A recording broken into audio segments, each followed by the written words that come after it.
तो वो प्रयास करता है कि संसार की किसी प्रकार की भी वृत्ति इसके अंदर ना घुसे और अंदर तक जा करके उसको प्रभावित न करे, हृदय को प्रभावित न करे।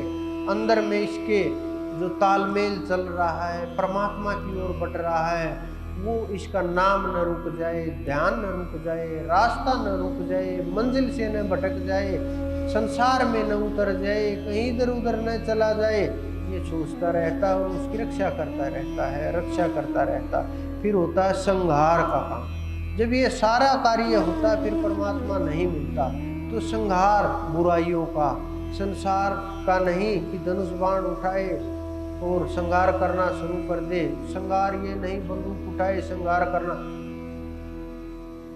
आध्यात्म में ये संहार नहीं होता, आध्यात्म में इस प्रकार का काम नहीं होता। आध्यात्म अलग खेल होता है, ब्रह्म अलग खेल होता है, कर्म अलग खेल होता है।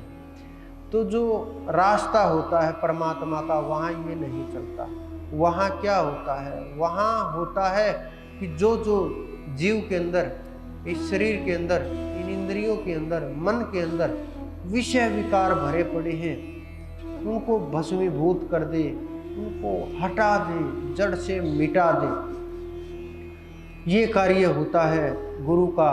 वो इसीलिए उसको ब्रह्म कहा गया, साक्षात ब्रह्म, कि वो उसमें और उसमें भेद नहीं रहता। जिस प्रकार से अनेकों घड़े सागर से भर करके रख दो, कि कोई किसी प्रकार का घड़ा है, कोई किसी प्रकार का, कोई काले रंग का, कोई पीले रंग का, कोई टेढ़ा, कोई किसाई, कोई डिब्बा है, अलग अलग पात्र भर के रख दो सागर, लेकिन जो उसका जल है वो तो एक ही रहेगा। क्या उसका टेस्ट चेंज हो जाएगा? क्या उसका जो रस है वो बदली हो जाएगा? क्या उसका जो स्वाद है वो चेंज हो जाएगा? वो नहीं होगा। तो वो गुरु होते हैं जिनको पूर्ण गुरु बोला जाता है। उनका ये कार्य होता है, वो अपने जीवों को इस धरा से ले जाने के लिए आते हैं। वो विशेष तौर पर परमात्मा के द्वारा भेजे गए उसके दूत होते हैं और वो हाथ पकड़ करके तो उठा करके वहाँ तक ले जाते हैं।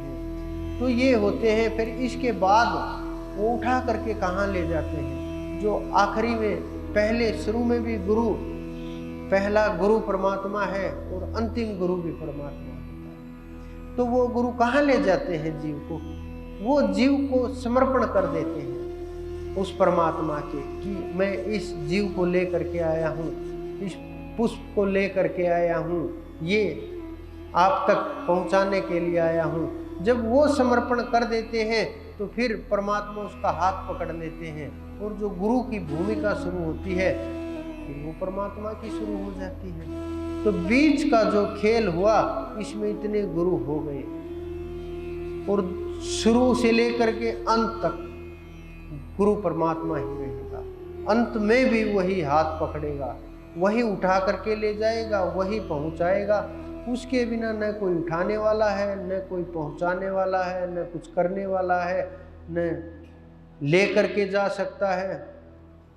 ये जो खेल होता है ये बहुत गंभीर होता है, बहुत गंभीर। इस संसार में बहुत से गुरु हुए, बहुत गुरु हुए, संत हुए, अवतार हुए, लेकिन श्री कृष्ण जी ऐसा इस धरा के ऊपर जिन्होंने गुरु की भूमिका भी निभाई और संसार की भी, राजा की भी, गृहस्थी की भी, ऐसा कोई उनकी लीलाओं का वर्णन आज तक न कोई कर सका है।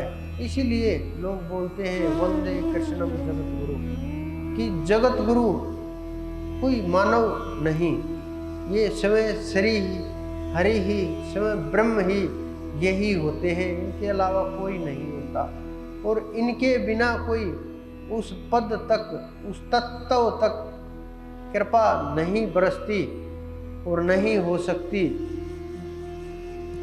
जो आपने पिछले महीने जो इस संसार में वर्ष में 4 प्रकार के नवरात्रों का, 2 प्रकार के तो आप लोग जानते ही हैं, 2 प्रकार के और होते हैं जो पिछले महीने गए, वो गुप्त नवरात्रे बोलते हैं। कुछ लोग जो पढ़े लिखे हैं, जो ज़्यादा तय तक जाते हैं, उनको पता होता है कि अभी गुप्त नवरात्रे चल रहे थे। कुछ लोग मेरे पास आए सिद्धियों के लिए कि हमें सिद्धियां प्रदान की जाएं, गुप्त नवरात्रे चल रहे हैं, कुछ सिद्धियां दे दी जाएं, कुछ मंत्र सिद्ध कर दिए जाएं, कुछ उनके ऊपर कृपा कर दी जाए, छोटी मोटी सिद्धियां कि मेरे को ऐसी सिद्धि दे दो जिसको बोलो बस लड़का ही हो जाए।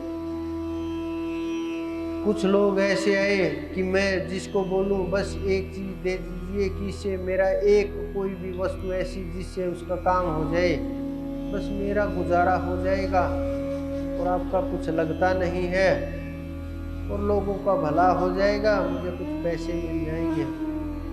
मैं सोचता हूँ बहुत बार कि कैसे कैसे लोग इस दुनिया में हैं जो इन छोटी छोटी वस्तुओं में, इन छोटी छोटी सिद्धियों में कैसे अटक जाते हैं। इस समय के ऊपर, कामाख्या के ऊपर वो तंत्र का प्रभाव होता रहता है। ये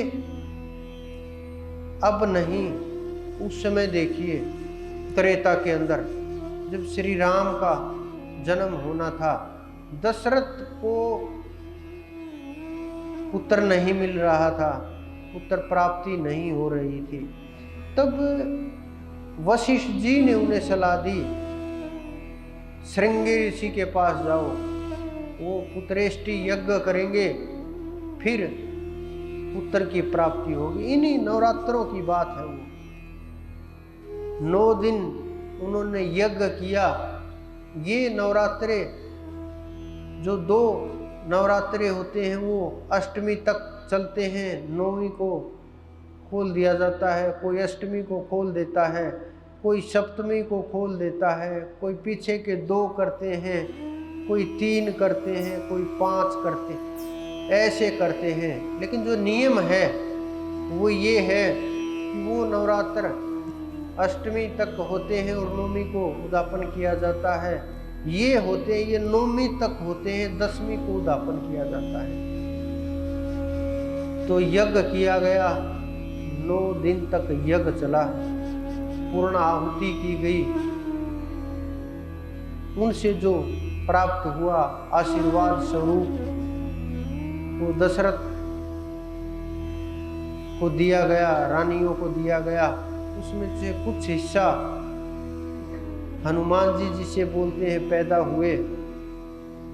ये जो खेल हुआ ये गुप्त नवरात्रों में ही हुआ और ये नवरात्रे सिद्धियों के लिए इनका प्रयोग किया जाता है।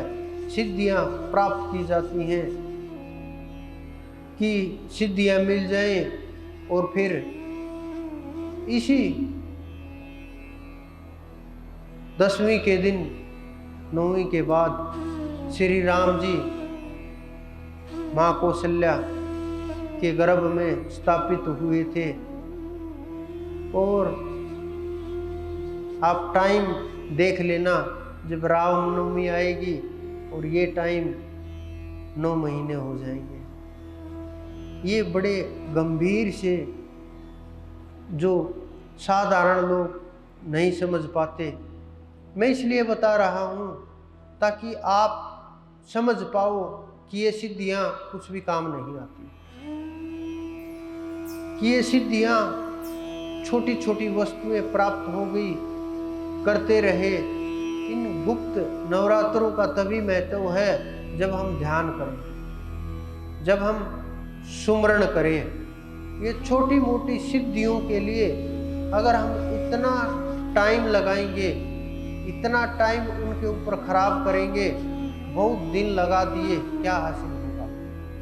मेहनत इतनी हासिल इतना, पहाड़ जितनी मेहनत राई जितना हासिल। तो आप इन चीज़ों से ध्यान हटा करके जब उस परमपिता परमेश्वर का ध्यान करेंगे, उस सच्चे बादशाह का ध्यान करेंगे, तो आपको अलग ही एहसास होने लगेगा। आपको गुरु तत्व का भी पता चल जाएगा। जितने भी मार्ग हैं, जिन मार्गों से संत गए हैं, ये इस प्रकार से समझो जैसे बहुत से तीर अंदाज हैं, घूम रहे हैं और लक्ष्य केवल एक है, निशाना केवल एक है। बहुत से घुड़सवार भाग रहे हैं, लक्ष्य केवल एक है। तो उसी प्रकार से दौड़ करा दी गई है, बहुत लोग भाग रहे हैं लेकिन लक्ष्य केवल एक है। तो वो लक्ष्य एक ही होता है, परमपिता परमेश्वर परमात्मा। और वो लक्ष्य जब तक प्राप्त नहीं होता, जब तक उसकी कृपा नहीं हो सकती। आप कितना भी जोर लगाएं, कितना भी प्रयास करें, कितना भी कोशिश करते रहें, इधर उधर भागते रहें, विचारों को इकट्ठा करते रहें, दिमाग के अंदर कितने भी कुछ भी कूड़ा कचरा भर ले, कुछ भी बोलते रहे, गाते रहे, चिल्लाते रहे, पुस्तकें पढ़ते रहे, इधर उधर की बातें करते रहे, जब तक आपके विचार समाप्त नहीं होंगे, आप अपने आप को एकाग्र करके नहीं बैठेंगे, ध्यान नहीं लगेगा, जप शुरू नहीं होगा, अजप जाप शुरू नहीं होगा, उसकी कृपा होनी बहुत मुश्किल कार्य है। कृपा इतना आसान कार्य नहीं है कि बोलोगे और कृपा हो जाएगी, बोलोगे और उसकी कृपा बरसनी शुरू हो जाएगी। ऐसा बिल्कुल भी नहीं है। वो आपको करना पड़ेगा। जब तक आप ध्यान के ऊपर नहीं बैठोगे, जब तक आप सुमरण के ऊपर नहीं बैठोगे, आपके अंदर एकाग्रता नहीं आएगी। कुछ लोग बोलते हैं कि हमें कैसा पता चले कि हम कहाँ पहुँच गए। मैंने उसकी तरफ देखा, अरे ये तो चला भी नहीं है, पहुँचेगा कैसे। मैंने कहा बताएंगे भाई, अभी चलना तो शुरू करो, बिना चले कहाँ पहुँचोगे। अंदर में क्या भरा हुआ है, अंदर में ये भरा हुआ है, आज तो वो मिल गया, अरे बड़ा अच्छा मुर्गा मिला, तो अच्छी रिश्वत आएगी। और बात करें हम स्थिति की, कितने दोनों कितने बहुत दूर की बात है, बहुत दूर की बात है। मैंने कहा भाई थोड़ा रिश्वत कम कीजिए, अच्छा नहीं होता। बस जी ये घर बन जाए, आप ही ने शुरू करवाया था, अब लगा दिया है इसके अंदर काम, बस थोड़ी सी इस महीने 2-4 महीने कृपा कर दीजिए, थोड़ा काम अच्छा चल जाए। मैंने कहा क्या काम करता है कि नौकरी लगा हूँ। मैं नौकरी में भी तो कोई काम होगा, मैं देख रहा क्या बोल रहे, बस आप जानते हैं। मैंने कहा मैं तो जानता हूँ, आप बताइए। बस जी आप जानते हैं, मेरे से क्यों बुलवा रहे हो। अरे मेरे भाई, जब लेने में संकोच नहीं तो बोलने में संकोच क्यों आ रहा है कि बस जी 2-4 महीने की ये लेंटर लग जाए, उसके बाद हमारी रिश्वत बंद है। इस प्रकार के जो लोग हैं वो किस प्रकार से ध्यान लगेगा। ध्यान कहाँ रहेगा, ध्यान तो कुर्सी के ऊपर रहेगा। आज अगर कल 5-10 तक करवाने आए थे, आज अगर आज 6 आ जाए तो और थोड़ा 5-10 हज़ार और बढ़ जाएंगे, तो ध्यान कहाँ रहेगा कि आज SHO को देने हैं, आज DSP को देने हैं, आज उसको देने हैं, सबका हिस्सा ये है। वो इतनी में हद की बात तो तब होती है जब रिश्वत में भी झूठ बोलते हैं, उसमें भी कि उसको कि आपके नाम से तो 2 लिए थे मैंने, ले सामने वालों को नहीं, साहब 3 में नहीं मानेंगे। कैसे वो ध्यान का इंतजार है क्या? क्या वो ब्रह्म तक पहुंचने का मार्ग है क्या? क्या ऐसे लोग उस सच्चे बादशाह तक पहुंच सकते हैं? ऐसे लोग यहीं रहेंगे, फिर घूम करके आएंगे, फिर चक्कर लगेगा, फिर फंसेंगे, फिर डूब जाएंगे, फिर आएंगे, फिर चक्कर चलता रहेगा। क्योंकि मन का चक्कर जब तक नहीं टूटेगा,